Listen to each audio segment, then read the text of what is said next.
Joining me is former White House Chief of Staff, now Bondi Partners consultant Mick Mulvaney.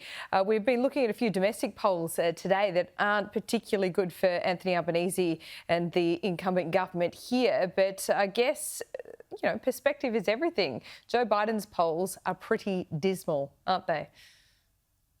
Yeah, it is, Laura. Maybe it's a tough time for incumbent governments just about any place, but certainly it's been a tough couple of weeks, if not a couple of months, for the Biden administration. The numbers continue to get worse. The economy is actually getting a little better. Inflation is slowing down. Unemployment numbers are pretty good.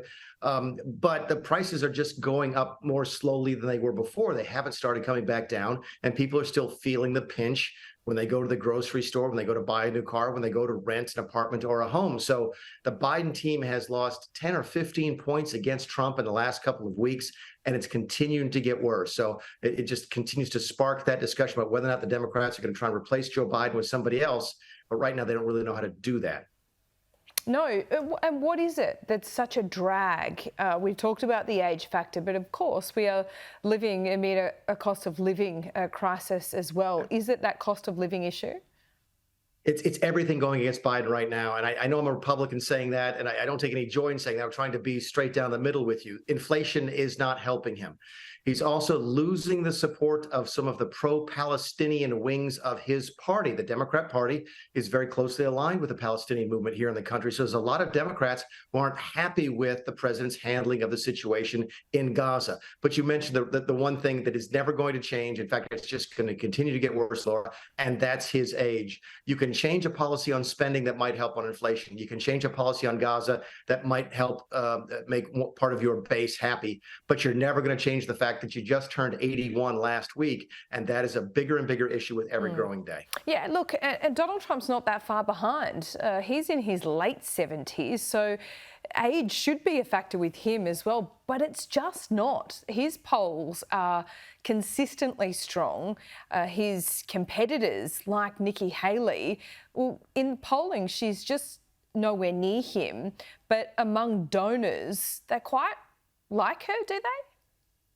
Yeah, they do. The donor class, the establishment wing of the party, so the folks who would be more closely aligned with the Jeb Bushes and the Mitt Romneys of the Republican Party in my country, have been looking for someone who they think can take out Donald Trump. And right now they're settling, for right now at least, on Nikki Haley. She's done fairly well. She's moved into second place from fifth or sixth in some of the early states, such as New Hampshire, Iowa, her home state of South Carolina. My home state is also an early state. But she's still 40 or 50 points behind Trump.